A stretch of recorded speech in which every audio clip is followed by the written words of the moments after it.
السلام عليكم ورحمة الله وبركاته. ربي قرآن كيستم نمني قلبي أبو ومدتشي الرجل كانت انتلم أكهوبتم نؤفيرم كنمم أكنوتم رب ما إسابيك نفهم وانتوني دتشي تنرجران شفتي سانم وانتس أرقمنا كهنتانم أكهوبن نغرغارم نمني مسلمة هون وانتم دتشي فيم سامي كيسجرهن ديساتم ربي أكته نبيكم garum adaduma umama kannin xinxallaa ilaaluun iimaanni isaa daran dabalaa deemam. Dhugumatti uumamni rabbii cuftii isaatum kan ajaa'ibaati. Bineensi har'a isinii wal barsiisuuf deemu okaappii jedhamam. Bineensa kanam yeroo jalqabaatiif ijaan yoo argitan waan harree diidoo argitan isinitti fakkaata. Garuu xiyyeeffannaan yoo laaltan ammoo farda ta'uu mala jettanis shakkitaniim.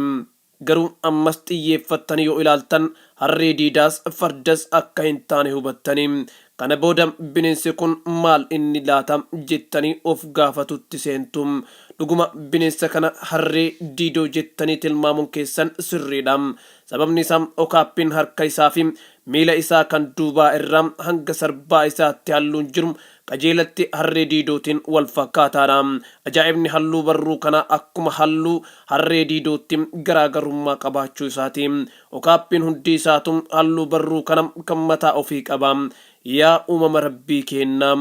Qaamni isaa kan harkaa fi miilaatiin ala jiru ammoo bifa farda magaalaatiin wal fakkaataadha. Bocni qaama isaa ammoo sattawwaadhaan wal fakkaataadha. Garaagarummaan sattawwaa fi okaappii jidduu jiru dheerina isaanii qofa. Bineensi kun kan argamu ardii Afrikaatti, giddugala Afrikaatti, biyya Democratic Republic of Congo keessatti. Dheerinni fuula isaa irraa hanga eegee isaa jiru meetira 2.5 kan ta'u yoo ta'u, lafarraa hanga ceekuu isaa kan jiru ammoo meetira 2 ta'a. Ulfaatinni okaappiidha kiloogiraama 200 hanga 350 ta'a.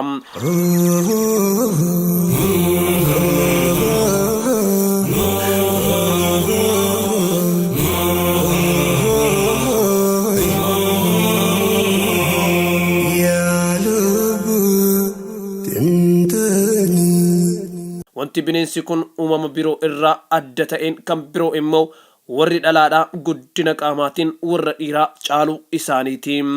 Okaappiin dhiiraa gaafa gabaabaa kan gogaan haguugame kan oseekoon jedhamu kallacharraa qaba. Wal fakkeenya bineensi kun sattawwaa waliin qabu keessaa inni tokko. Bineensonni miila 4 qaban hedduun isaanii yeroo harka mirgaa kan fuulduraa sochoosan miila isaanii kan bitaa sochoosu. Okaappii fi sattawwaan garuu harkaa fi miila mirgaa wal faana sochoosu. Okaappiin arraba dheeraa qaba. Arraba dheeraa kanaan balfa ijaa fi gurra keessa jiru ittiin qulqulleeffachuu danda'a.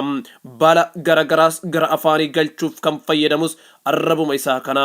Sanyiiwwan baalaa 100 ol ta'an kan sooratu yoo ta'u, guyyatti nyaata hanga kiloogiraama 27 ulfaatu nyaata. Okaappiin garee uumee waliin hin deemu.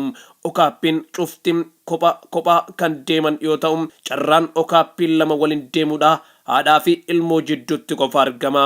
Okaappiin tokko waggaa 2 keessatti ulfooftee ilmoo dhaluu dandeetti. Yeroon dheerina ulfaatis hanga 15ti. Ilmoon dhalatus daqiiqaa 30 keessatti qajeelee dhaabbachuu danda'a.